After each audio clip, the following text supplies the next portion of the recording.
thanks everyone for coming. I was anticipating a few people, and it's good to see everyone here and many familiar faces. So this is the first event at Mycelium Studios, and we have a lovely piece of installation art behind us here. The artist is called Hazel. Hazel? Yes, very good. So I'm here to talk about ayahuasca and largely the politics of ayahuasca. And I think for many people the word politics, they think of government. But the word politics, the root meaning of the word, means the intercommunication of people, especially related to ideas and power. And you would think that something as simple as ayahuasca would not create a political situation. But ayahuasca has spread from South America through the entire world, especially the Western world, and many people have many different ideas about ayahuasca and how to drink ayahuasca. And many people find in ayahuasca a lot of healing and deep and powerful states that for many people is basically akin to a mystical experience. So what we're really talking about are states of consciousness that religions have previously talked about or indicated, especially when you're dealing with the higher dose strength of ayahuasca, which is not always the case, that people are drinking the really strong medicine. So I had a little bit of an interesting time in Brazil recently when I was drinking with all the churches there who drink ayahuasca, the Santa Daime, the Barquinha, and the UDV. And it's interesting to think that ayahuasca, which can take you to a place where you don't need religion, actually has created religion as a container to hold it. And the interesting part, for me at least, was drinking the medicine and understanding really how weak it was in comparison to the medicine that I drink, in that you're not going to be experiencing the transcendent or really even visionary states drinking with the churches in Brazil. So from the beginning, from the harvest, from the planting, I believe the plants themselves know that they are going to be drunk in that context, and that they, and there's a certain level of control. There's a certain level of, how can I say, awakeness and presentness in this situation. And because during these ceremonies, you're very much focused on the outside world. You're sitting up, you may even be talking in the UDV session. It's largely talking. People are drinking with a mestra, who is something like the maestro or master, and a lot of the time people are asking the mestra questions, and he's answering people's questions, interspersed with some really great music and silence. And I personally really enjoyed the UDV session. However, I spoke to many people who were in the UDV, and they all had nothing good to say about it. They all said, I spent 10 years of my life and it made my brain small. And they were never able to experience what they were really looking for, which was the transcendent, the visionary, because the medicine is just not supposed to be that strong. And so in Brazil now, you have a lot of people who are now drinking ayahuasca. They're breaking off and they're starting to drink ayahuasca by themselves. They're starting to organize themselves and starting to drink really strong medicine. And I had occasion in Brazil to drink with one of these groups of people, and they would play what I found to be quite repetitive flute music and drank brew that was really, really strong. It was strong for me, and I think they were like apparently trying to impress the Australian Mestra. They called me Mestra, and maybe it was a little bit too strong. But in that state, you know, these are people who have been drinking with the UDV and the Santo Daime for decades. And in Brazil, I would often meet people who've been drinking ayahuasca for a decade or 2 or 3. I even met a girl who started drinking when she was 4, and I met her when she was 19. So, whereas in Australia, you meet people, maybe they've been drinking a decade or a decade and a half or 2 at the most. But apart from that, they play the flute music and people just go into the space. And this is pretty much what I found, that if you're drinking the really strong visionary brew that really takes you into the transcendent, into the teaching and into the space where you're fully interacting with, whether it's spirits or plant spirits or whatever it is that you're communicating with or interacting with, you're not really able to do much but do that. If they were giving that brew in the UDV session, I would imagine no one would be able to talk or sit up or ask the Mestra questions or listen to the Mestra.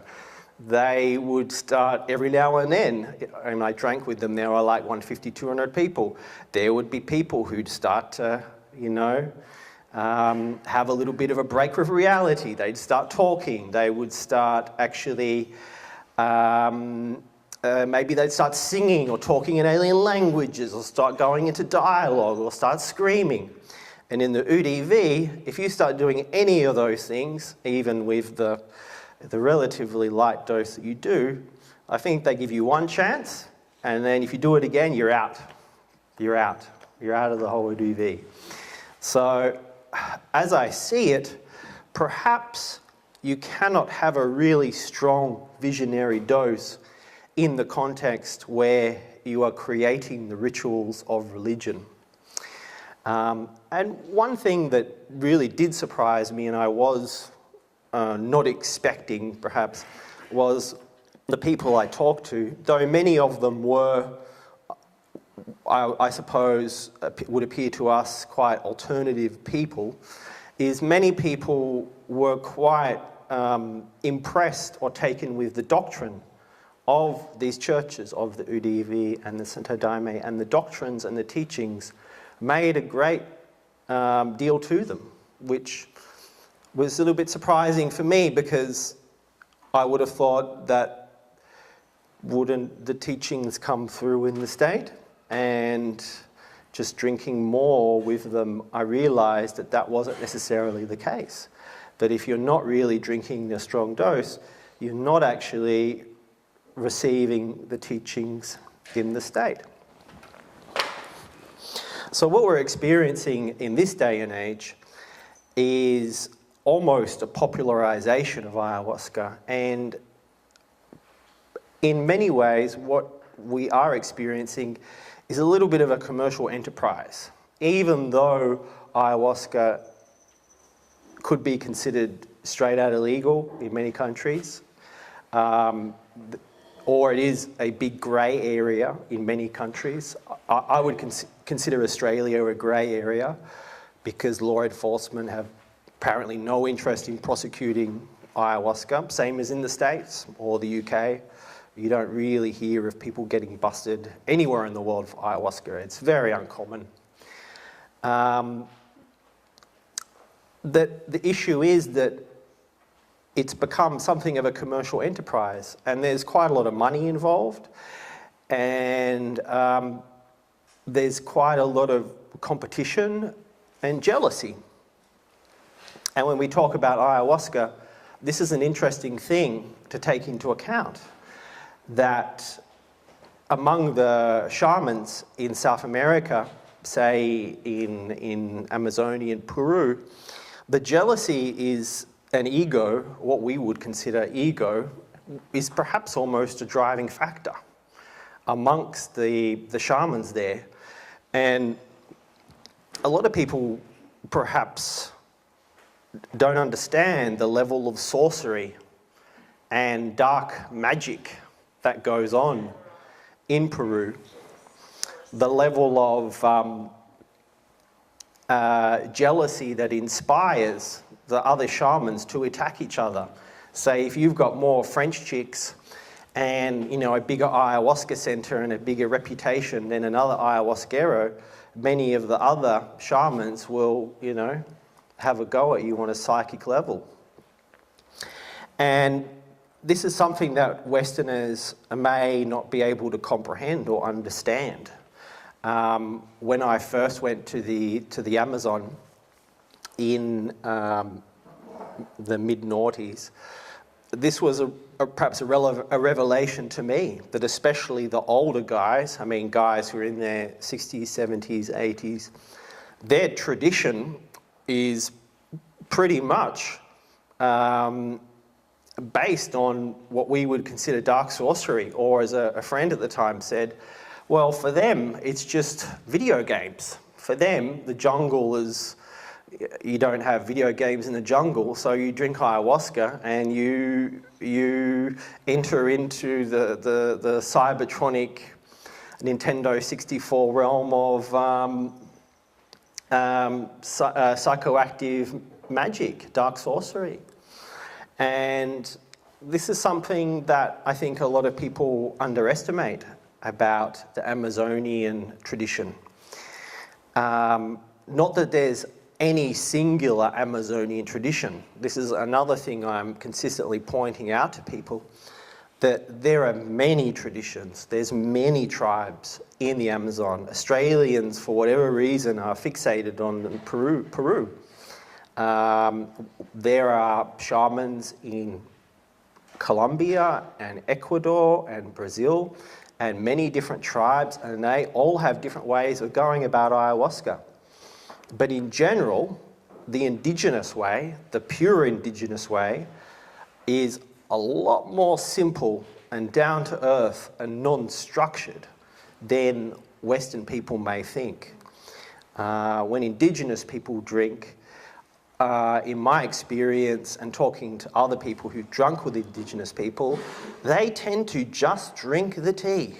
They tend to just take it together with the tribe, maybe in the daytime, and everyone enjoys it and enjoys the communication and the communion and just goes into the space together. And that simplicity, I think, has not been accurately commodified in the West. What the Western mind has done has commodified perhaps its own idea of structure, ritual, control, and religion. And I don't believe these elements are necessary or helpful. But many people do think they are necessary and helpful. And many people, and I believe humanity in general, may well have a need or reliance on religion. Or you could say an over-reliance.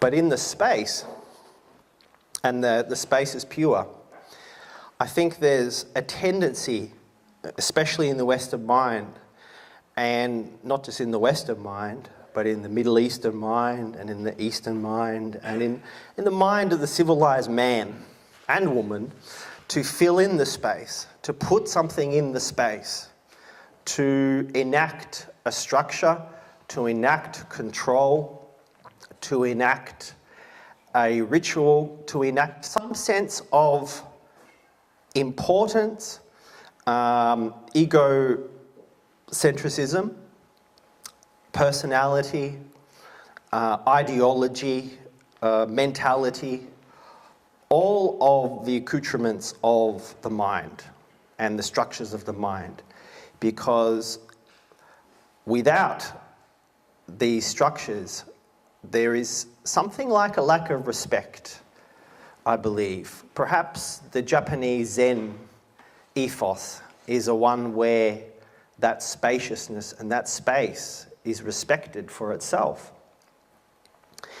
And I believe that space is something similar to the feminine consciousness. It's a receptiveness, it's an openness, it's an invitation. And I think when that space is constructed into a repetitive formula, when that space is dramatized into religious forms and the accoutrements of mentality, that we are turning away from the presence, because the presence requires a spaciousness and a space. And the most obvious example we have is when you're drinking ayahuasca. If the space is being filled up with one person singing the whole night, one person guiding the show the whole night, then it's going to be tricky for the other people in the space to come into their own sense of presence. I'm not saying it's not possible, and I'm not saying that one person singing all night is the wrong way to drink ayahuasca. I'm just saying maybe it's not the right way. Maybe it's not the right way. And there are many ways.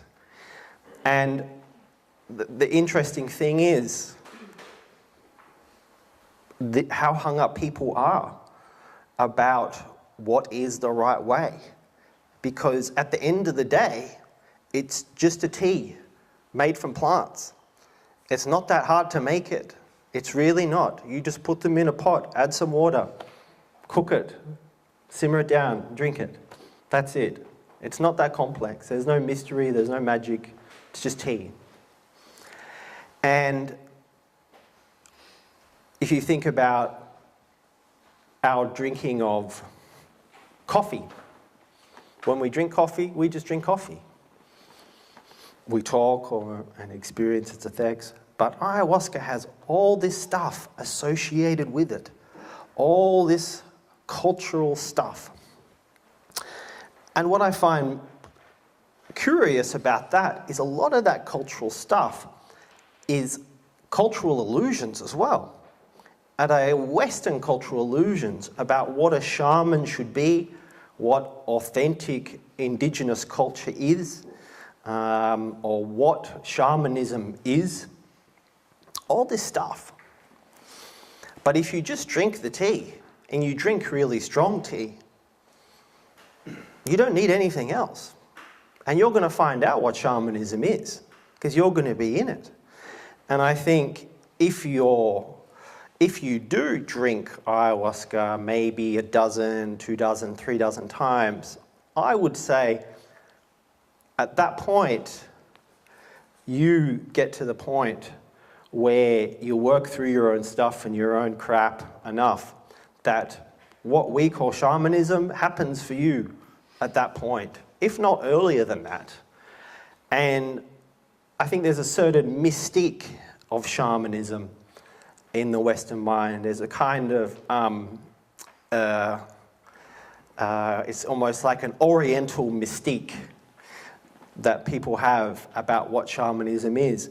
But if you look in the dictionary and see what the dictionary definition of shamanism is, it's just about communicating to good and bad spirits. The good spirits and the bad spirits. And if you think about it, what else is there to do in the ayahuasca space? In the ayahuasca space, you're communicating with conscious intelligence. At least that's what I would say that you're communicating with.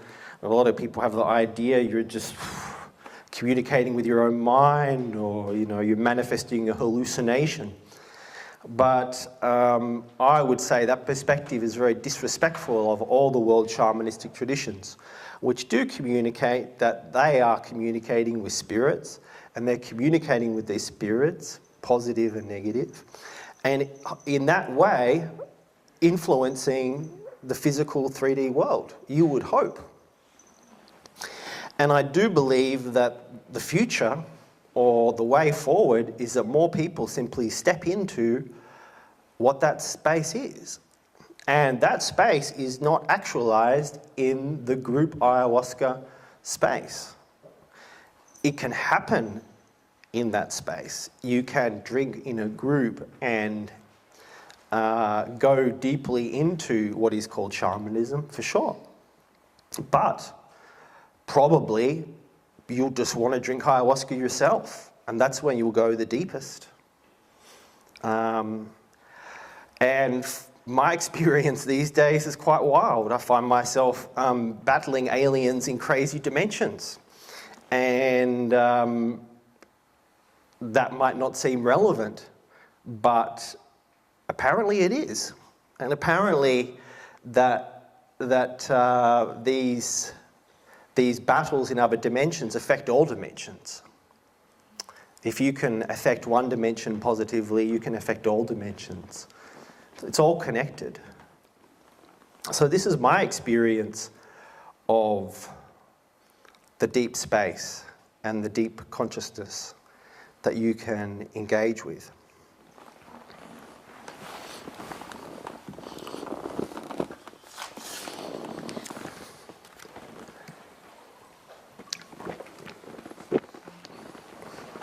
So I want to backtrack a bit about my personal journey with this medicine and ayahuasca.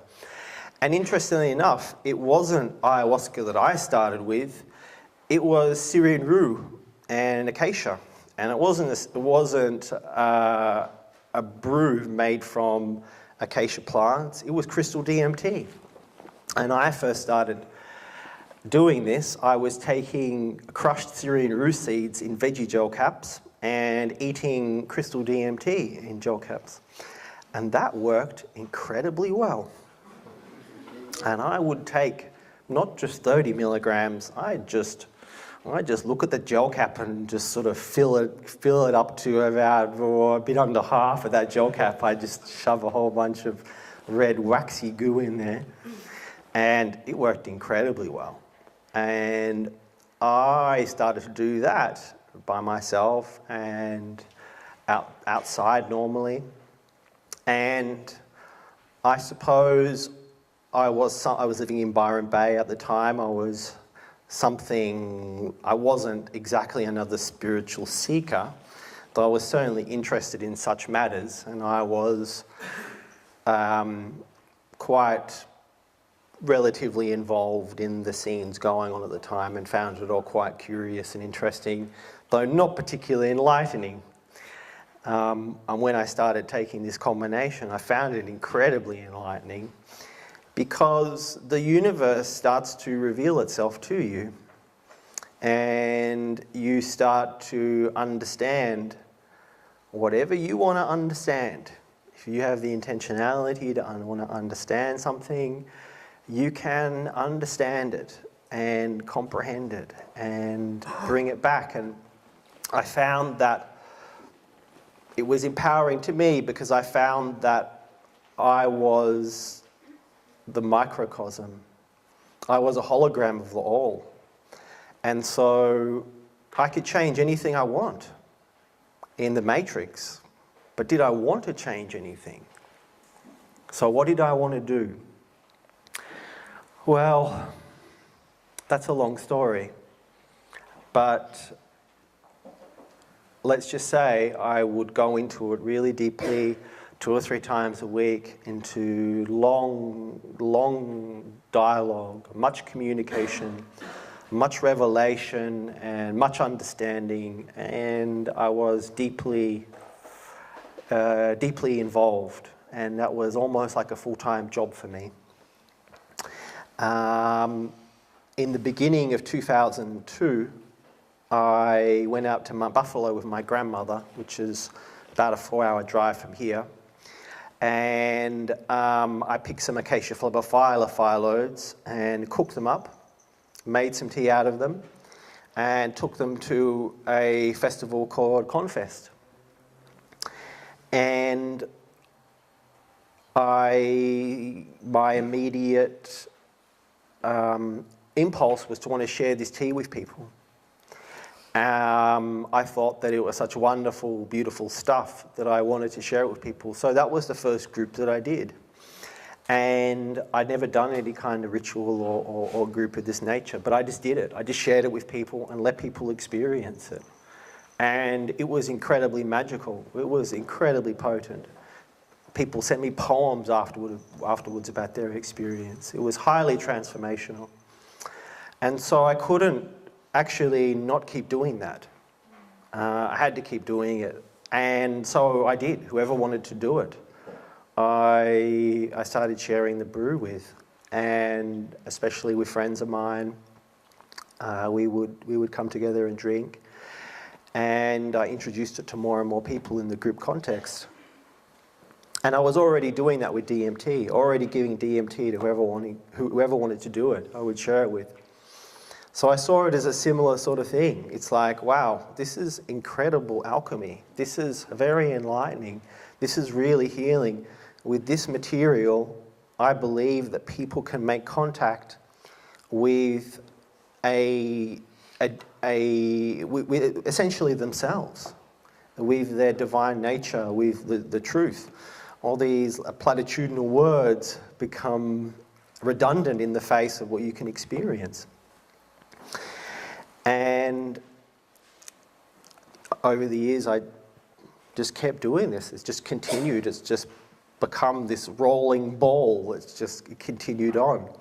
And I haven't really changed my attitude. I haven't really changed my context. The context is still, this is the tea. This is you. This is your relationship to it. This is a space of incredible transformation, a space of incredibly potent healing that can occur here.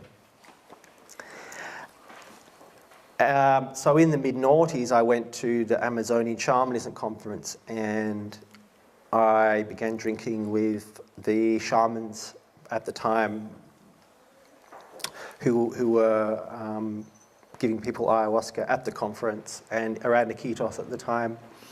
And I was largely unimpressed. It was pretty all right for me. But my experience was, generally, I felt like I was going through a car wash. I felt that I was being guided and moved through this cosmic car wash with all the Hollywood special effects.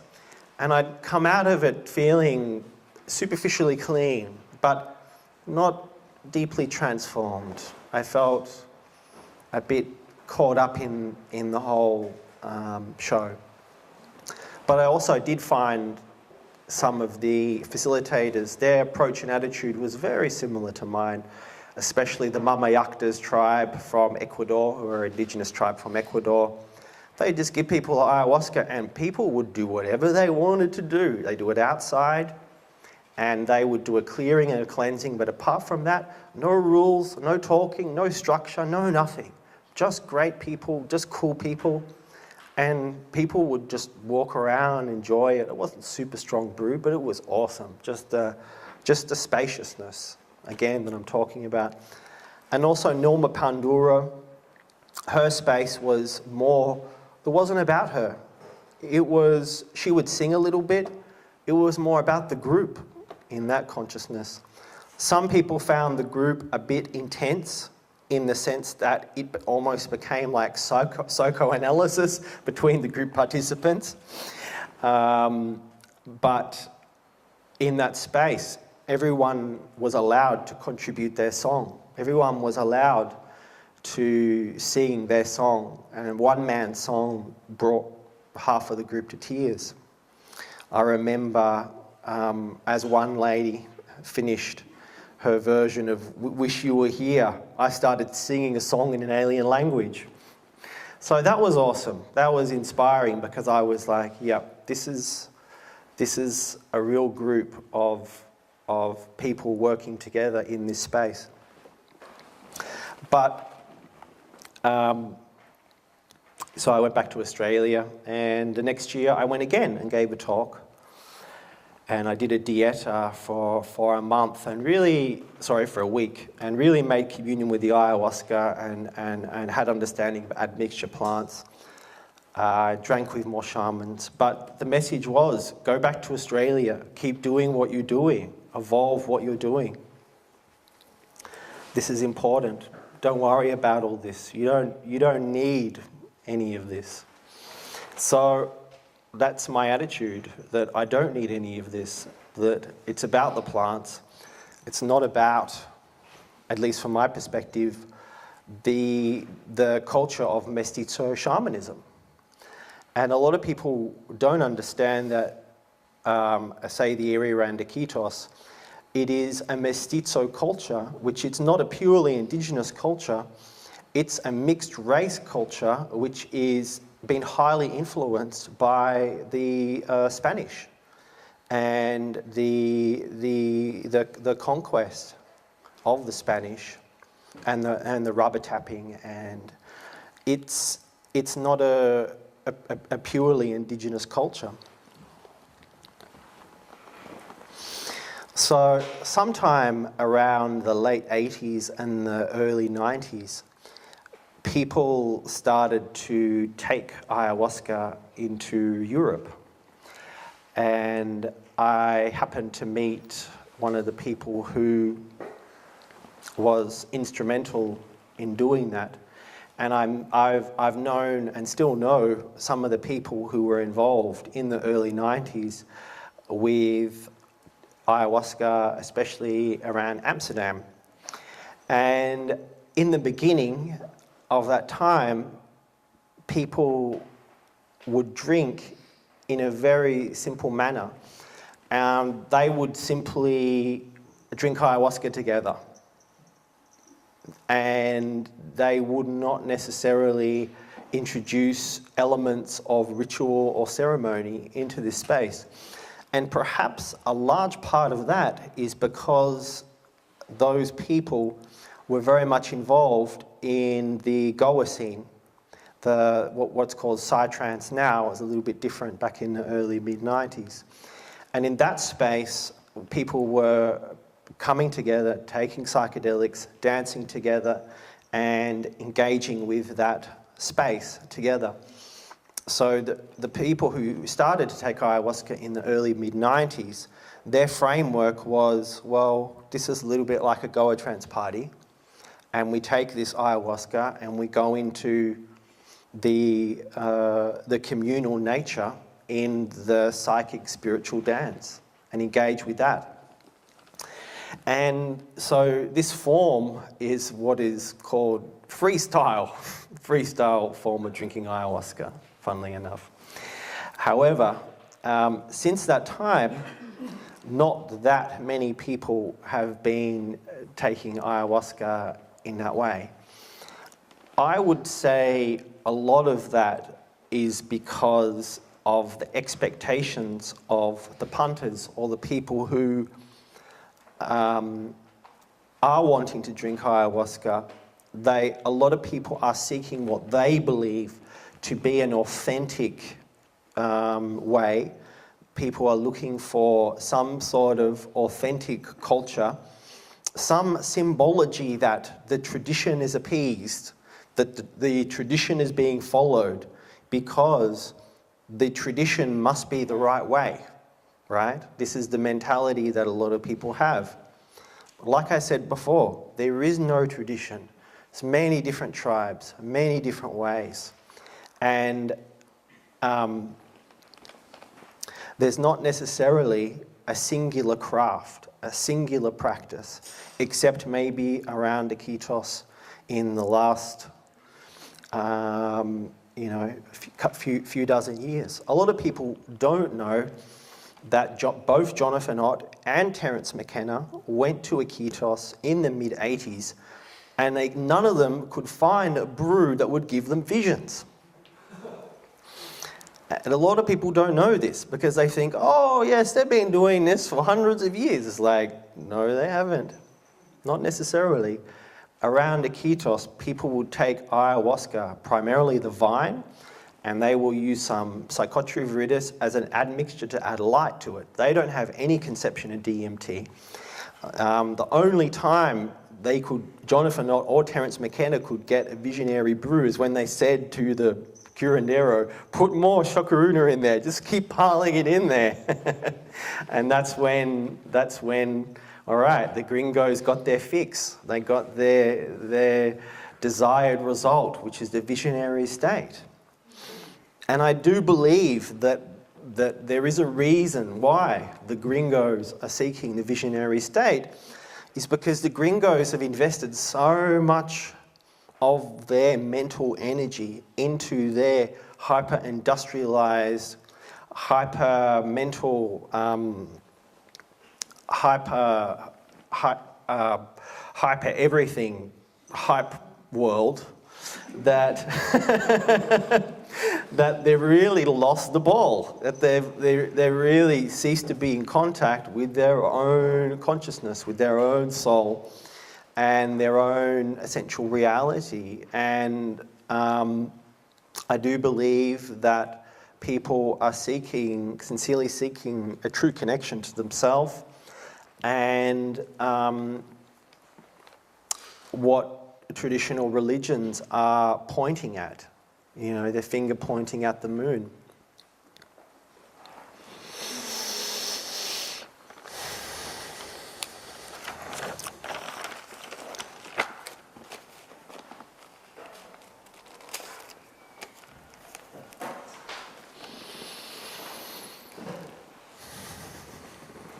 And it's interesting, in our world today, we do have new subcultures who do posit themselves as not just perhaps seekers, but finders. People who have discovered the spirit. So-called spiritual people. And I think that I would see modern day spirituality as something like a subculture. It can appear at times like a subculture. And what a lot of people don't know about me is that, I've been around the block. I've been into this stuff since I was 18. I've read all the books. I've seen all the gurus. While you were at the pub taking pills, getting pissed every week. I was sitting at Babaji's feet and hanging out with the Ascended Masters. Not exactly, but you get my drift. And I think that modern day spirituality, it does have many cultish elements, and I think it can become a bit of an ego trip, whereby people can feel that they're more advanced or evolved than other people, and that spirituality so-called spirituality is the benchmark for their pseudo-superiority. And I often find that this so-called spirituality very right brain in a way. It's very focused on remedying the hyper-industrialized left brain mentality with a sort of hyper right brain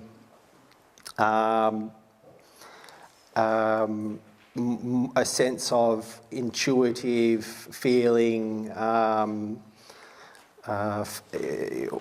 associated with all the states associated with the feminine, the intuition and emotions and so on. And I think this might represent something of an imbalance, that this movement away from the logical, the rational, the analytical, the mental, this movement into the Om, into the seated meditation, into the Sanskrit mantras, into the patchouli, into the incense, into the hyper-dogmatic lingo and dogma and formula.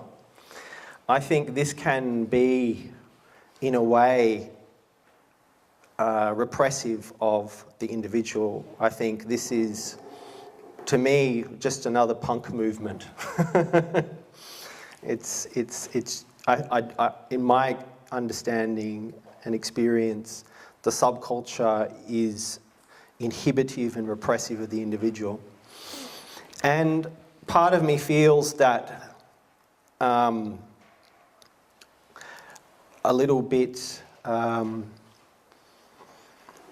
feel a little bit confused that in many respects, this subculture feels that they own the ayahuasca space, or that they are the ones who should direct the ayahuasca space, or that they know the best way.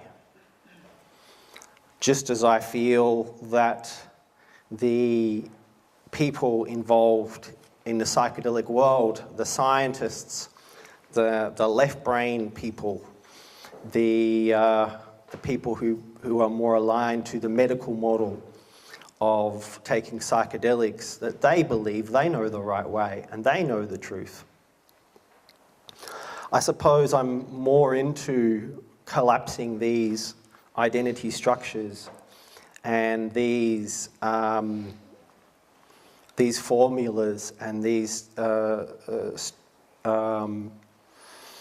ways that people identify themselves, these groups, these cliques, and come back more into what is it that's most beneficial to the individual? What is it that, how can we best serve people? How can we most respect the plants? And I find that what is modern day spirituality often represents spiritual bypassing. It represents actually not investigating the self, not investigating the shadow. It represents more an ego trip. It represents more a cult with its uniform and its rituals and its certain ways of going about matters. Its various formulas. And I do think that in many respects, how ayahuasca is being practiced by so-called spiritual people is that the religious is being introduced. It is what is perhaps called the New Age, is in fact just religion. It just is another religion, and it's not actually respectful and enabling the direct contact with reality and authenticity and truth. Because any belief system, any ideology, any structured format or understanding is just a finger pointing at the moon, including modern day spirituality.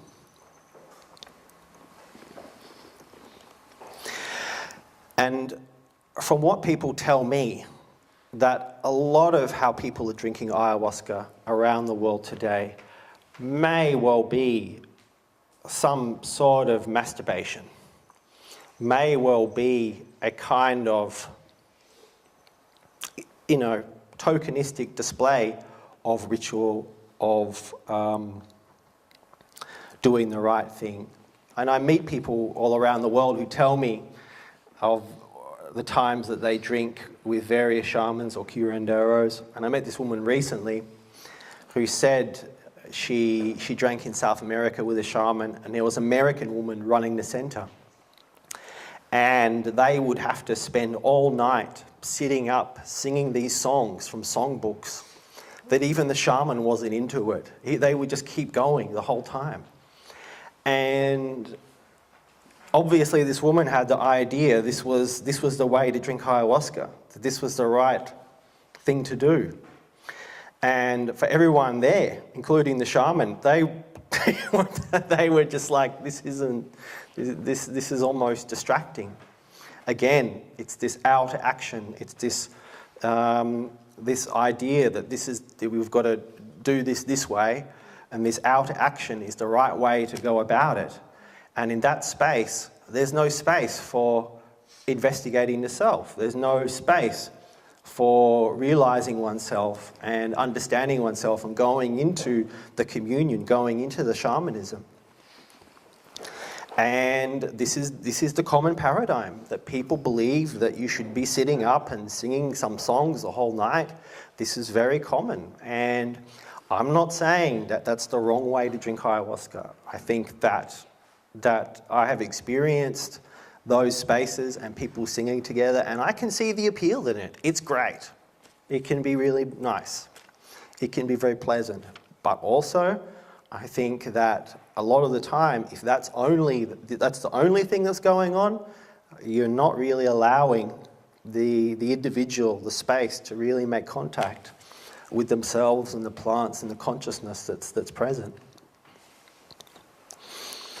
So yes, I've been doing this for many years now, and for having the ideas that I've had, these so-called radical ideas, which to me are not radical at all, they're just common sense.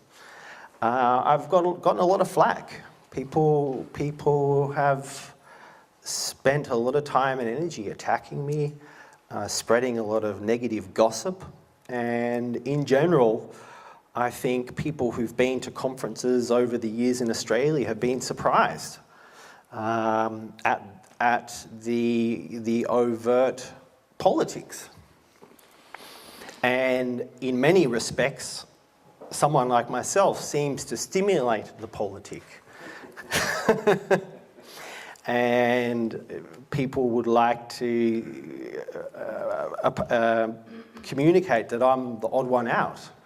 Well, I'm not the odd one out. I mean, there's other people who facilitate ayahuasca groups in pretty much exactly the same way I do. Play the conducive music, give people the medicine, respect their process, allow them to go deeply into it.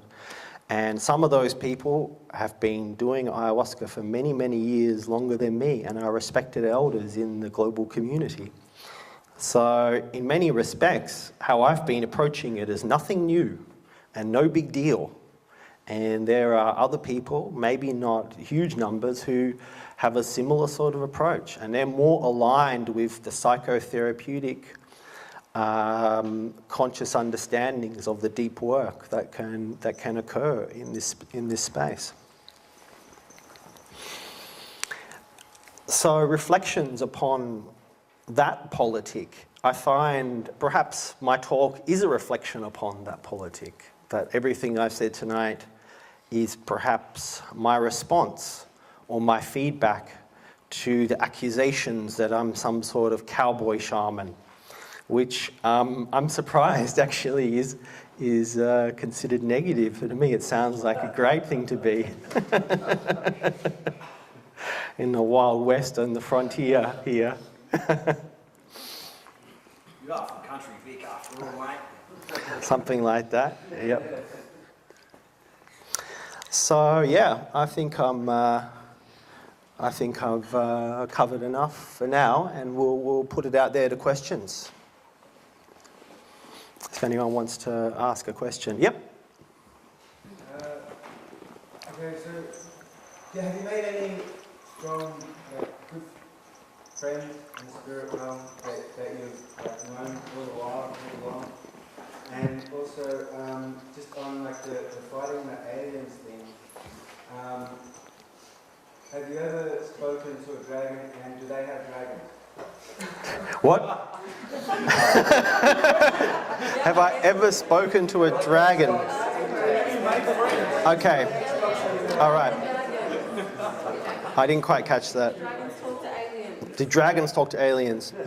Okay. Have you seen or spoken with dragons, and do you think the aliens have dragons as well? Okay. So the question is, have I made friends in the spiritual world, and do dragons have alien friends? Okay. That's quite a good question, I'd say. Well, especially when I first started out, I would meet a lot of beings, and they would come and introduce themselves, and I'd say, "Oh, great to meet you," and they would say, "Oh, if you ever need any help, just call on me," and and probably it was a little bit like going to a party and not getting anyone's phone number or Facebook. So I would say that no, I haven't actually made any consistent friends in the spirit world, though many people do that, and many people do have spirits and guides they work with, and they work with those guides in the space. However, there are many different beings and spirits that I interrelate to. But yes, no, Rack actually asked me this on a podcast, and I said no. So, related to, do dragons have alien friends? Do the aliens have dragons as well? All right. Okay. So I do believe in dragons. I have seen dragons. Just last year, I started to meet dragons, and I experienced dragons. I don't necessarily understand dragons.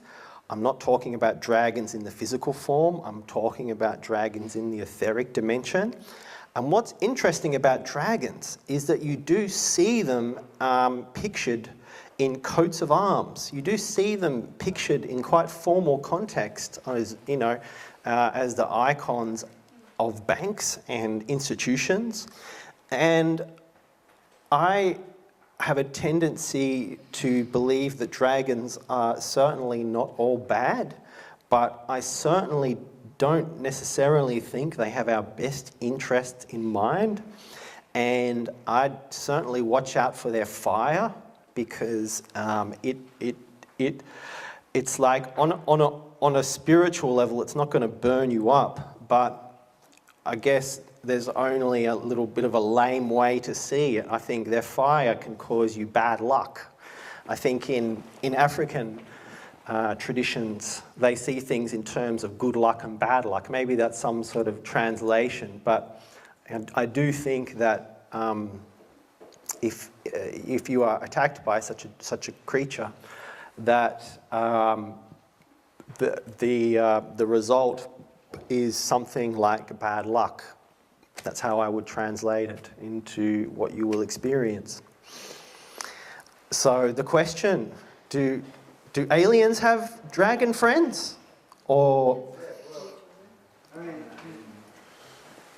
so if there was like some battle going on, I'm assuming the dragons are a part of our world, and then if they're like battling from their world, do they have dragons? Thank you very much. Well, of course, many people would consider dragons to be, oh, that's just mythology. That's just that's archetypal. They're not really real. I would say yes, they are real, and they do exist. I would say that there's many different kinds of beings existing in the etheric, what we would call the etheric dimension, and in other dimensions and other worlds there are all kinds of beings that look very much like dragons, and presumably there are dragons in other dimensions. But probably to your man on the street, they're thinking, okay, can someone just drag this guy away in a straitjacket? This is far beyond the general dialogue in our world. I think we've got to understand that you know, in the mainstream world, even in the psychedelic world, there's a lot of people who simply do not acknowledge the existence of any kind of entities or non-material beings at all. In my experience, a lot of these archetypal gods and goddesses and, you know, these dwarves and fairies and all these sort of beings are actually real, that these images didn't come out of nowhere. They were inspired by some sort of direct contact, whether in the dream world or in real life, or just through pure inspiration or interaction. But yeah, an interesting part of that, I think, is that people regarding these beings, regarding aliens, and regarding, okay, whether aliens have dragons, dragon friends, is, I would say, does this really matter? And I think a lot of people say this. Does the existence of these things really matter? I'd say, not really. It doesn't really matter. It can matter, but having an awareness of these things and these beings and these aliens, it doesn't really change anything about one's life and about how you live your life. You still live your life. It's really, for me, it's got to the point where it's like, yeah, it's no big deal. It's just reality. That's how I experience reality. And I keep experiencing. A lot of other people experience it too. And it's consistent. There's a consistent communication, and it's a consistent reality that keeps appearing, and you keep experiencing. So yeah, I find it a bit far-fetched that all these beings are somehow manufactured in my brain or in my head. You know, well, I guess some people who are more aligned with the scientific, materialistic view would say it's far-fetched they exist. I don't think that's far-fetched. I think the natural creativity of the universe, it makes sense that the universe is very creative and many forms of sentience exist within it. And, you know, that we don't see all of it with our physical eye just makes a lot of sense as well, you know? And then we take a hyper neurotransmitter that allows us to peer into other worlds so we can see these beings. Makes total sense to me. It's pretty logical, rational. Okay, another question. Yep. I've got a couple of things. So first off, I agree that in every instance I've taken ayahuasca in the circle ceremony sort of fashion, comparing to eating dimethyl with an inhibitor.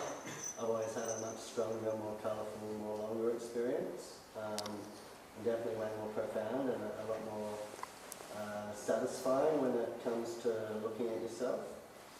So I agree with that. I wanted to ask what your favourite acacia in Australia was and why, and choice of inhibitor and why. Okay, so the question is, what's my favourite acacia and why, and my favourite MAO inhibitor? So, yes, that's good you brought that up, because I forgot to really talk about the acacias, so this is quite important. Well, they're all great. All of them are good. They've all got something to offer. And this is the interesting privilege we have in Australia. We can experience these different acacias, which, from my perspective, all have a different point of view. They all have a different reality that they show us, and a different teaching. They all have a different personality and can take you to different places. And it's an extraordinary privilege to be able to experience these acacias, whereas in most countries all you have is maybe Mimosa hostilis, which grows in Brazil and Mexico, and Psychotria viridis, which grows in all of Amazonia. And I much prefer the acacias. I was drinking a lot of Psychotria viridis in Brazil. And Psychotria viridis is it's a bush that grows in the understory of the rainforest. So I've had some brilliant experiences with it, and the visuals are very crisp and clear. But there's something about the acacias that's their power as a tree that really communicates directly with the very powerful Australian sun, and has that full communion with the elements. And I found the acacias to be very bright and light and very powerful, have a very potent nature to them. Whereas I think Psychotria viridis is more like, it especially works well with ayahuasca because, you know, ayahuasca is such a powerful plant that ayahuasca tends to dominate the show in a way, you know. So I would say the two acacias that appear to me most special are the most special ones that are microendemic, which means they only grow in one place. That's Acacia flebophylla that grows on Mount Buffalo, and Acacia cortii that grows in North Brother in northern New South Wales. And there's something about these acacias, they have a very high percentage of DMT, and the visions are very crisp and very clear, and the teachings and the messages are very strong. That's not to say that other acacias are not as extraordinary and awesome. I think you go with DMT, you know, you can't go wrong. It's extraordinary stuff. Are you not worried about the stock levels of those? No, because people are growing them now. People are growing them, especially Acacia cortii. I mean, I would say in the ground now, people are growing more. There are more seedlings being grown now, maybe even twice as many being grown than there are actually trees in the wild. So people in Australia are finally getting this, and they're really starting to grow it, especially cortii. And acuminata is a very good one to grow because you can pick the phyllodes. So I wanted to talk a little bit about Changa as well. What about the Maui, favourite Maui? Oh yeah, the favourite Maui. Well, you know, really there's only the Paganum Hamala Syrian Rue or the ayahuasca. For me, they're both good. But I think that Syrian Rue is underrated, understated. Ayahuasca is a very powerful plant. Ayahuasca is probably the most powerful herb that I know. I take a lot of herbs. It's incredibly healing. You're talking about the carpe vine? Yes, Banisteriopsis carpi. It's incredibly powerful, the healing power that it has. If you take Syrian Rue, it doesn't do the same things. It doesn't heal people in the same way, but it facilitates the message of the acacias. So you take the Syrian Rue and Acacia, the Syrian Rue really gives the acacia a chance to speak. You can take Syrian Rue also with, say, Diplopterus carborena or Chakrapanga, which is another plant that grows in Colombia and Ecuador. And you take Syrian Rue with that plant, and it really enables it to communicate with you. So, have you ever tried or heard of pharmaceutical inhibitors? yes, so moclobemide, I have taken them, moclobemide, and I used to take them a fair bit, and now I will never consider taking them. Why not? Because they make you feel a bit weird. And sure, you can walk around and you might not get as nauseous, but I feel really weird taking them, and I'm not sure of their side effects. The duration doesn't tend to be as long, and there is some beneficial qualities in the Syrian Rue and the ayahuasca that I don't want to miss out on, and you miss out on that when you're taking moclobemide.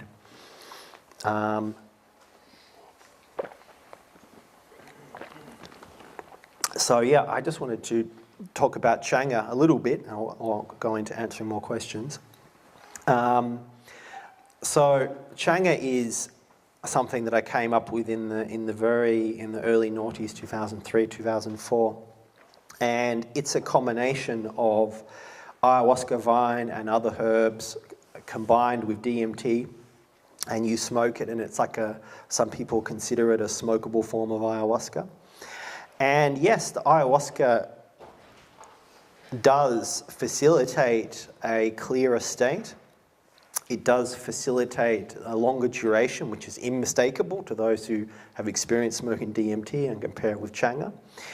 and the visuals are crisper, and the ayahuasca seems to help guiding the DMT from the acacia.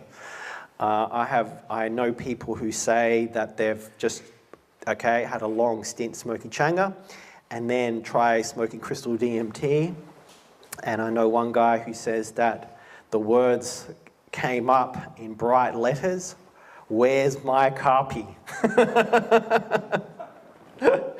So if that's not proof of plant spirits, I don't know what is.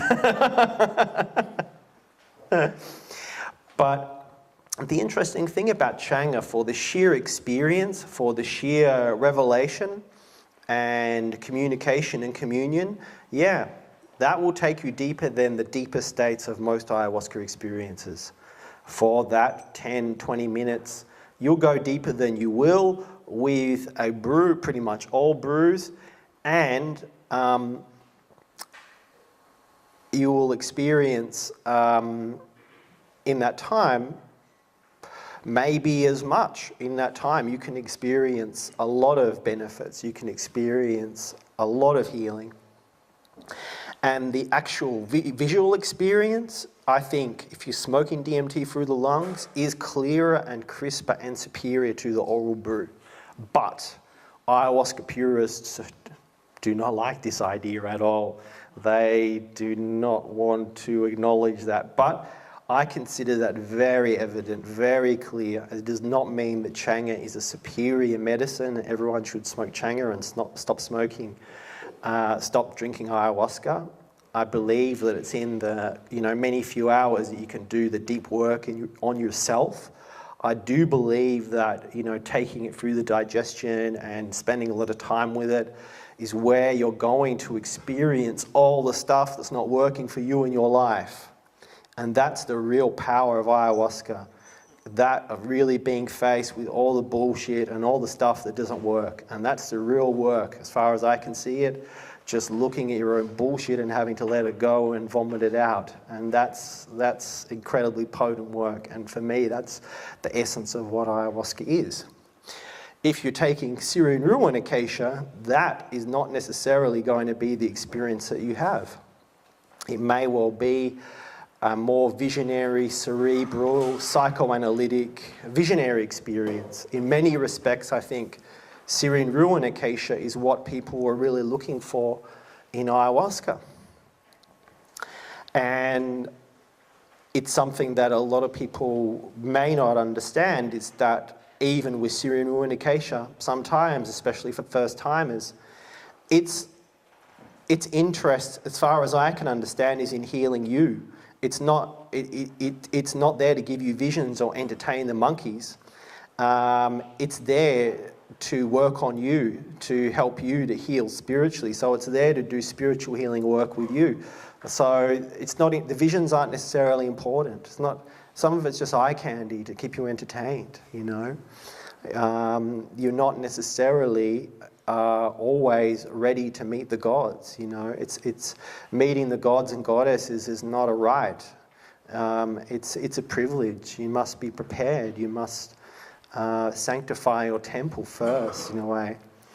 And I think, in this day and age, you have a lot of people seeking experiences. You have a lot of people coming to ayahuasca. They're looking for the sacred, But also, many times, it's from the perspective of the plants. A lot of healing work and processing needs to be done first before people can really engage, even begin to really engage with that. And it might be that people just drink and they don't necessarily have many visions or experiences, but the spiritual healing is happening over those few hours. And say with Changa, it's not in that short amount of time, there's not that much opportunity for that duration of healing work. Okay, in the back there. Yeah, sorry, just to sort of follows on from the last question. I think you've really already explained this, but basically you're talking about two different chemicals. You're talking about an MAOI and you're talking about DMT. So would you say that from your experience, just the raw chemicals themselves, as they're extracted, so if you had pure harmony in a tablet or a pharmaceutical grade MAOI, you're basically saying that the difference between those things and, say, ayahuasca, was there a spiritual difference, some kind of spiritual connection to the plants themselves? Would you explain the difference between those experiences as some kind of, not chemical, not physical? Is that what you're saying? Yes. So the question is whether I would consider the difference between pure harmine or harmaline, say almost synthetic harmine or harmaline and synthetic DMT, to tea or even extracts from harmine from plants. The experience of, I'll put it this way. Scientists will say that a molecule is a molecule. DMT is DMT any way you swing it, whether it's made in a lab or from a plant. I disagree. To me, it's evident and obvious that DMT is different depending whether it comes, what plant it comes from, because everything looks different, you see different things, you're taken into a different space. And you're communicating with a different plant consciousness. So to me, that's obvious, evident. 101, first step. And we haven't even got to that step. Even tree to tree within a species? Tree to tree, species, yeah, within all the acacias, there's vast differences. And experienced people all know this. Yes? Sorry, just one more thing on that. You don't think that could be explained by the different alkaloids that could exist in the different species of acacia? No, because many species, say Acacia flebophylla and courtii, are just DMT, pure DMT. Yep. I haven't drank an ayahuasca, but I have had a Changa experience where I crossed over and had basically changed my life in a meaningful way. And beautiful experience, but scared the shit out of me at the same time. Since then, I found that sometimes with use of magic mushrooms, I'm entering a similar realm. And just also another question is, I've heard that there is a small population of people that are not capable of dreaming, and that DMT has no effect on them. Is there anything that So you said that you found magic mushrooms to be as efficacious as Changa or ayahuasca? I haven't had ayahuasca experience. Okay. Yep. And some people don't have an experience with, don't have dreams, and DMT doesn't work on them. So DMT doesn't work on some people. I think I read really long time ago it's 5%. I think it might be less than that. Maybe some people just need more. I generally find some people might need like 4 times as much as other people, but most people, if you give them enough, seem to be able to have an experience. You just need to up the dose. Related to what you said about mushrooms, it's like, that's good that you brought that up. This is an interesting thing. In the psychedelic world of people who explore all these plants and ayahuasca and iboga and everything and in between, pretty much, I would say most of us agree that the psilocybin mushrooms are just as valid, if not more valid, than ayahuasca or acacia and Syrian Rue or any of these things. Especially when you're upping the dose, you're taking, Terence McKenna said 5 grams, but I'd say somewhere between 5 and 10 grams. Some batches of 5 dried grams might not, do that much. You might need 10 grams, even more.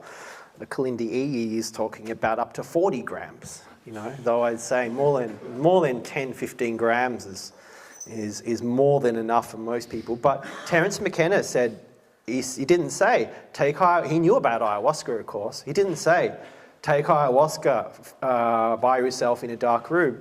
He said, take 5+ dried grams by yourself in a dark room. And he said that because anyone, anywhere in the world can grow mushrooms. The spores you get sent in an envelope. You just need a pressure cooker and some rice, Anyone can grow mushrooms anywhere in the world, anytime. and it's available, whereas ayahuasca is more tied up in the commercial enterprise and shamanism and religion and all this culture. The powerful thing about mushrooms that maybe people don't respect mushrooms as much is because they don't have the culture. And someone like, there's no Maria Sabina who's waving the flag for in this day and age, who's waving the flag for the indigenous way of taking psilocybin mushrooms. And though indigenous people have taken them, perhaps the mushrooms themselves are just not digging the culture. Maybe they're opposed to these structures. Maybe these forms of community are not necessarily something that the mushrooms are inspiring in people. The mushrooms are more inspiring people to take them and go deeply, or have a good time, or inquire and laugh and explore. So I would say, yeah, look, honestly, don't worry about ayahuasca. Just take a big dose of mushrooms. It does the same thing chemically. It's a form of DMT. Psilocybin is a form of DMT, an alien form of DMT that your body can't break down as easily. So it doesn't need an MO inhibitor. And the mushrooms grow pretty much everywhere in the world. Everywhere in the world they grow. They're global. So I think, yeah, mushrooms are very much under-respected, and if you take enough, they will take you to the same places, and yeah, they can be incredible allies. So, yeah. Just while we're on that, Terence McKenna talks a lot about mixing some of the psychedelic drugs and doing them simultaneously. Have you ever tried any of your experiences? The question is, have I tried the combinations of different compounds? Yeah, I have to varying degrees, but I haven't found that much benefit to mixing and matching and mixing this with that. I tend to just want to go pure with what I'm taking and, you know, take enough that it really works. There's no particular combination I'd recommend to anyone that, you know, I'd say this is the magic bullet. Maybe intramuscular ketamine and intramuscular DMT. If you're really keen and careful and smart and clinical. Yep. Yeah, just getting back to the politics that you were addressing earlier, most of my experience with ayahuasca has come from the jungle and from around Iquitos and certain areas around there. And I totally related to what you were talking about. I've been lucky enough to work with a handful of different shamans, and I've seen the ego come in, and even my favourite shamans to work with, I've watched the ego affect them in times that I've been on dieta for long periods with them, and so on and so forth. One thing I did do a ceremony recently in Australia that I found to be very ego heavy, and it didn't really have the same effect for me as my ceremonies in the Amazon. And I have experimented with doing mushrooms on my own, and I've done Mock Tumor or San Pedro on my own, and I've had varying degrees of success. Maybe I wasn't willing to go deep enough with it, but I think that also there was something about the ceremony of it all that was also quite comforting. You know what I mean? There's something about working with those people that, ego or not, because you're always doing your own work, right? It's not about the shaman, it's about the work that you do within yourself. Ego or not, it's about sort of that being there and having somebody to keep, say, that negative energy and all of that kind of stuff out of your own experience as much as they can, you know, because obviously it's all your own battle as well. But I find myself in this position where I'm a little bit disenchanted with the whole experience, with the whole ayahuasca tourism and stuff like that comes out of Iquitos and is rampant and is really big money and big ego at the moment. So what is the next step to kind of combat that, not just on a personal level, but also on a healing level for this kind of fucked up state that the planet's in? How do we move forward as a collective but also do the experience solo. You know what I'm saying? Yes, yes. I am glad you asked me that. You know, you write down your notes for your talk. You don't cover all your points sometimes. But yes, I am writing an article. I'm going to release it soon. And the article is entitled, Why You Should Drink Ayahuasca Alone. And I don't necessarily think that drinking ayahuasca alone is the entire answer. And, you know, preparing it is a little tricky. But it's no more tricky than a recipe found in a women's magazine, you know, honestly. It's no more tricky than vegan lasagna. Honestly, it's really not that hard. And your first vegan lasagna might be pretty awful, but, you know, you spend some time and you get it right. So I think that what I'm trying to encourage is that people get it together themselves, that they come to the plants themselves, they grow the plants themselves, ideally. It's not always possible. And that you prepare the medicine yourself and take it yourself and share it with your friends. If that's what if you feel confident and inspired to do that, maybe even you might not feel confident, but you could experiment with it and try doing that and see how you are inspired. See what moves you and what works for you and your friends. It might be, you might prefer to play Norwegian death metal than Icaros during the session. That might work for you. Who's to say? It might be that you want to sing some songs together the whole time. Maybe that's the way to go about it. But this is what I'm starting to see the last few years in Australia, especially around Melbourne, is people are coming together and they are cooking up ayahuasca because they don't want to spend. It's expensive, honestly. It's expensive, and to really get the experience, to really get the hours in, and to do the work you need to do, I think unless you're really raking in the bucks, you kind of would need to prepare it yourself and drink it yourself, and especially if you want to become proficient in that space. And so again, like I said, it might take a dozen, 2 dozen, 3 dozen times before you got to the point where you've worked through your own crap enough that you're useful when you're in service, where you're actually contributing, you're actually asked, you're brought to task, and you're asked to do deep work in that space. Like I said, it doesn't necessarily mean you're a shaman.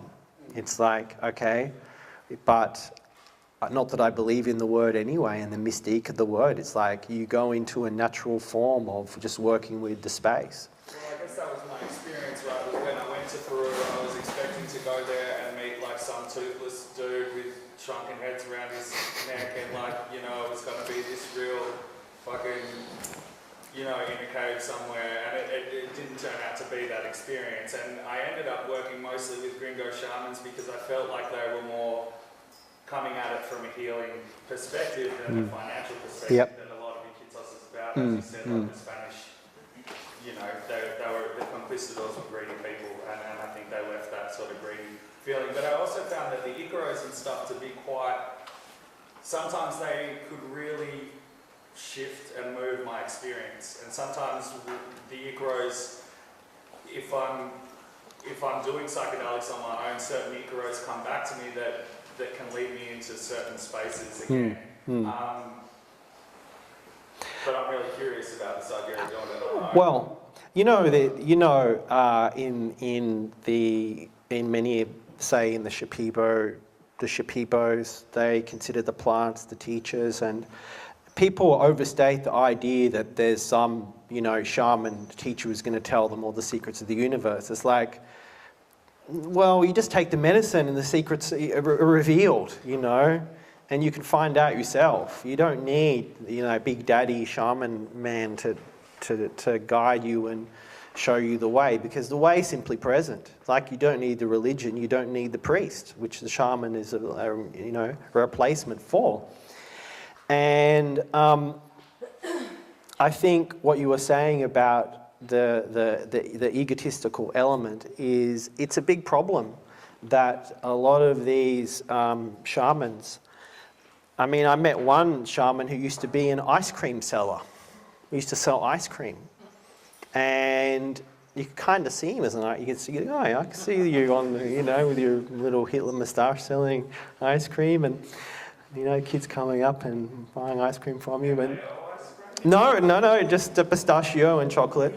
And then he's running his big ayahuasca center with, you know, with all the French chicks, you know, with all the bling and you know, accoutrements, and it's hard. You can imagine, you know, being an ice cream seller or being, you know, a humble man serving his village, and suddenly you're a fucking rock star. And all the, you know, these people are not isolated from Western culture. Suddenly all the, you know, for example, all the billboards in Peru, they all show white people. It's all white people. Suddenly they've got access to white women. So you will find a lot of the shamans, they want to sleep with white women, and that's part of the egocentric story. And, you know, there's the big money involved, and there's the ego and the power. It's the big trifecta, you know, money, sex, power. That's some seductive stuff. And you can't really blame them. You can't really blame anyone, to be honest. It's tough, you know. I hear you 100%. And I was often quite grateful that I wasn't a white woman. It did make it a lot easier to kind of, you know, I could go and disappear and find some shaman in the middle of the jungle and not have to worry about other intentions, which are definitely rampant. Yeah. And yeah, this is the thing. I met a shaman in Colombia who I drank with recently, and he doesn't want to be a superstar shaman dude. He said he's got a family and he works for the people he works with, and he's a really humble, beautiful guy. And he says, nah, if I got into that, I'd just be like my friends or contemporaries. I'd be one of these rock stars and I'd be succumbing to all the bullshit they've succumbed to. So he says, oh, no, I'm just keeping it low key because I know that would happen to me. Yeah. So you've got to understand that they're as much in a way that, you know, you can see it from their perspective. And what you were saying about the gringo shamans, I think that Western people often do know what Western people are looking for and can give Western people the medicine in the context and in the place of support and understanding that Western people will understand. Generally a little bit stronger as well from my experience. It's almost like they don't want to have to deal with the freaking out gringo. Yes, there is that, and there are a lot of Western people who don't serve very strong ayahuasca as well. Especially if you have 50 to 100 people, you can't give really strong medicine because you don't want too many people freaking out. And that, if you're in the higher doses, some people start making a lot of noise and start freaking out a bit. So I had occasion to do Cambo with a practitioner in Australia recently, and the previous time I'd done Cambo or Sapo, which for those of you who don't know is where they burn little holes in your shoulder, or in my case in my ear, and then they put this resin with their what do you call it? The secretions from a frog, from the Amazon there. And then you have this real purgative experience where you feel really awful and you vomit. And I had this experience in 2006. I was at the Amazonian Shamanism Conference, and I saw Pepe from the Matsis tribe give several people the Sapo, as it was called then. And I didn't want to pay $100 US for this experience, and I watched people, really, vomit and shit and feel really awful, and I'm like, got no inspiration to do this whatsoever. And I said to myself, if I come across it again, I'll do it. And a couple of weeks later, I find myself in a Matsis village near the Brazilian border, and it turns out that the tribal chief there is Pepe. who interestingly enough comes along to the little dieta that we do, goes out hunting monkeys every day with his wife and friends. And Pepe says to me, would you like to buy a bow and arrow that we used to use for hunting monkeys? It's this massive, like, 6 foot, or probably more like 4 foot bow and arrow. And I say no, but I'm interested in the supper. So I give him like $20 and $10 for the bow and arrow, and he gives me the supper. And if I had a slideshow, I'd show you the photo of me looking like death warmed up, and my friends looking at me very like, geez, what's happening to Julian? Look like I'm going to vomit, and Pepe looking like, yep, this is doing what it's supposed to. And little kids kind of looking at me curiously. And yeah, at the time, I'm like, yeah, why'd I do this? Just feel like shit and just throw up, and then I feel fine again. And I had occasion to do the Kambo with a practitioner in Australia, and it was so much better. But I had the authentic traditional experience in the Mutsis village, and he explained everything in detail. He played songs for us, really good songs, and he asked how many points do you want to do. We drank 2 litres of water beforehand, and he didn't ask me to drink water. I just vomited it up, and it was a much more supportive space than doing a Pepe. So, if you ever get a chance and you end up in Pepe's village, go hit up Pepe for some supper. So I think it's often the case that the Westerners understand and can provide probably a more comfortable, conducive experience. At the end of the day, it's about the medicine, isn't it? That's what, in all these politics, in all people's stories, they're trying to draw it back to culture. And I'm with Terence McKenna on the culture is not your friend story. Totally. Thanks for addressing. No worries. Yep.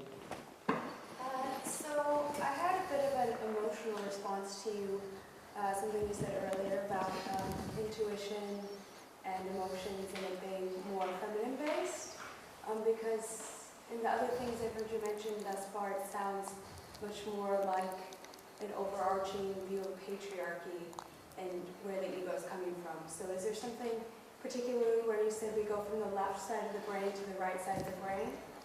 Well, it's interesting you say that because, I should repeat the question. You were saying that you had an emotional reaction to me talking about the emotional related to, the emotional and intuitive being related to the feminine. Yes, I mean, these are simply my perspectives, simply my understandings. They're overarching generalizations. It's not nothing supposed to be set in stone truth. It's just some simple observations. And I would say, in general, that women are more intuitive and emotional than men. And I'd say that's a positive, brilliant, amazing, beautiful thing. And it's a little bit like, and this metaphor of right brain and left brain, I know I've been to skeptic websites where they deconstruct the idea of left brain or right brain, but I think it's just a useful metaphor to understand the world. That's all it is. I'm not saying there's any, this is simply me trying to point at something. And you have your own realizations and understandings. If you find what I say useful and you can have a think about things, great. But I'm just, I'm floundering away and having a rave, having, I'm not completely floundering, but sometimes it's hard to really, we don't necessarily have all the language. We don't necessarily have very advanced concepts to understand or communicate things. So I do my best through metaphor. I think, Julian, what you're trying to say, there are male and female principles that coexist within both sexes. Exactly. That's right. That's right. Yes. Right brain and left brain exist within each individual. Masculine and feminine exist within everyone, of course. Yes? I think it was last year the government was looking at legalising plant-based DMT for religious reasons. Yes. And Yeah. people that I spoke with, it seemed very divisive. There were some people that were very much for it and other people that were very much against it. Right. And I was just curious about your opinion on that. And if I could squeeze in another question as well. Yep. Just some quick advice on making the DMT experience last a bit longer. Okay, right. So a lot of people don't know that this was an application made by the UDV Church, who I talked about previously, in Australia. And the UDV Church have the idea, no, they need it to be legal. They need ayahuasca to be legal to drink it wherever they are in the world. And I talked to several UDV people in Brazil who are quite high up in the UDV. They did not even know that there was an issue in the Australian chapter related to ayahuasca not being legal.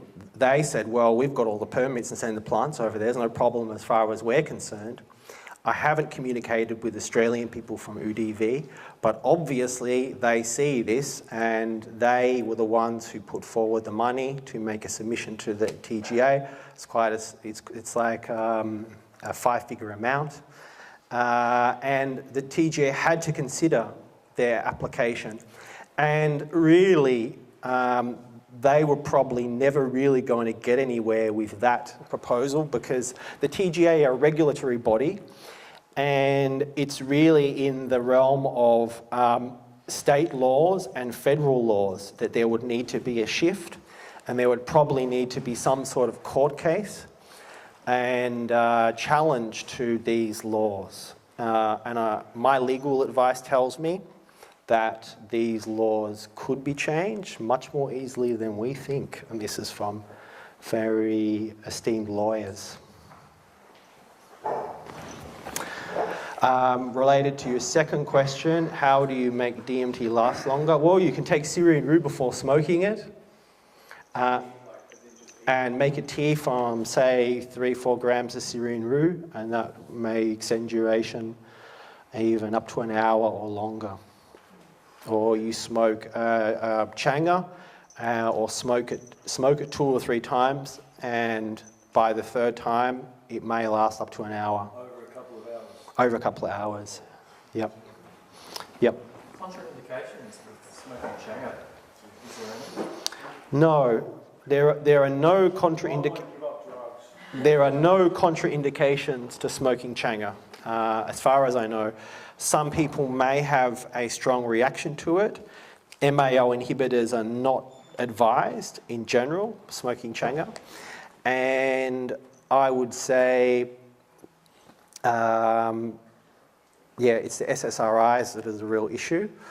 And perhaps for certain individuals there may be food contraindications. But every now and then I hear people tell me they feel strange or they feel weird, but often they can never put their finger on it, why they got headaches or what have you. But I'd say probably avoid the very high tyramine containing food like red wine and blue vein cheese. And, drawing on that idea, this is something else that people do overstress in the West and in the Amazon, the whole idea of diet and fasting. Where did all these ideas come from? I certainly don't believe that fasting or diet is necessarily that important. I think that the ayahuasca will work with you if you're receptive psychologically, first and foremost. And it's probably better to drink when your blood sugar is relatively fine and not when your blood sugar is low. It's worthwhile pointing out that the dieta that people, that is prescribed in Amazonia, in the mestizo traditions, is the indigenous diet. No salt. Well, they have salt. They don't have salt. You know, they don't have sugar. It's basically a simplified indigenous diet. And that's probably healthier and conducive, especially if that diet is healthy and conducive, especially if you're drinking over a 10-day period. But if you're drinking one night or 2 nights, it's probably not a massive big deal.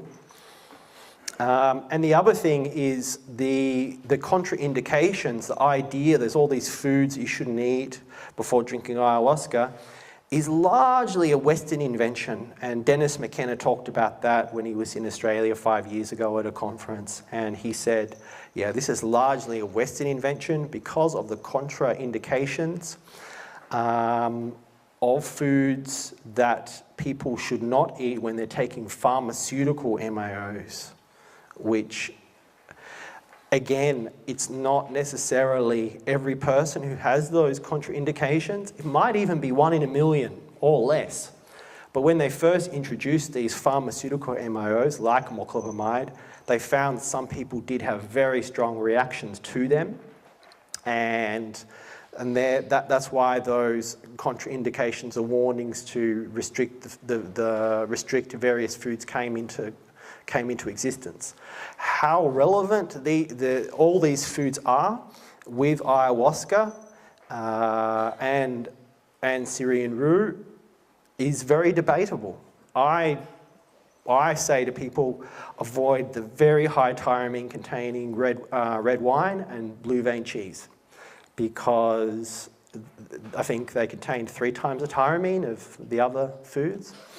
And I've heard of 2 people who have problems drinking red wine 24 hours before and 24 hours after taking Syrian Rue. So this is the real worry. But yeah, again, the cheese I've heard, but I haven't heard of other people really running into too much trouble. I think it's one of these Western ideas that just maintains its validity because people want to do the right thing and be careful and safe. And yet they still drink the tap water. Yep. Psychedelic has been the history of humans for like thousands of years, right? So Dennis McKenna used to say that we evolved to human sapiens sapiens most likely thanks to magic mushrooms. So when the monkeys jumped down to the ground, they started with magic mushrooms, they started to evolve their brain from different dimension, and they start to understand things in a different way, they start to talk, communicate. And therefore, ages, psychedelic has been pretty much swapped out thanks to maybe monotheistic religion with like Catholicism and Jewish and so on. No one got offended with. And in the last century, probably starting from 120 years ago, psychedelics start to go back to humans. Maybe LSD, even if it's not a teaching plants, because the bit of synthetic things is the most like popular, drugs or psychedelics that has been just welcomed in human, or been welcomed from human actually. And do you think this it did happen or is happening because universe or Mother Nature is trying to evolve humans to one higher species, as McKenna is trying to explain a few times? And if this is the case, what do you believe will be higher species of humans or Right, yeah. So you're referencing Terence McKenna's stoned ape theory that the humans would the Neanderthals or living in Africa would eat the magic mushrooms and would be able to hunt more effectively and eat more meat and grow their brain. I don't know about that. I certainly do know that life is evolving, and definitely the plants are helping humanity right now to remove the obstructions that are preventing our evolution and growth, which, as far as I can see, everything seems to gain meaning in evolution and growth. And like Terence McKenna would say, the novel, the new, in a way, is discovered in that growth process. So I don't know, and I definitely think and have observed and seen and witnessed the new dawn of higher stages of growth for humanity, and I do believe we are going there, and I do believe that the way that we take these medicines, these plants, must be informed by the future and not just the past, and that there are many potentialities for that growth and that evolution that are hard for many to accept because they are so new. And when the new comes in, it's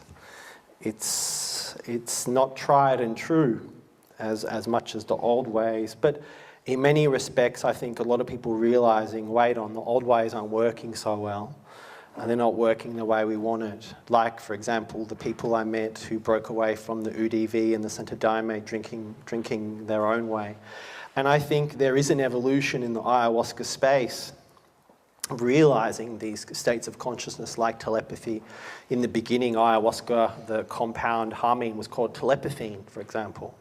It was recognized that factor was in the state, that these states like telepathy and states of conscious relationship, psychotherapy, body work, the space of working together, like birds flying together, synchronized, in communion and understanding and relationship, and in functionality and balance and in alignment with nature and the universe. So I really think this is where we're going, and this is where we're called to go.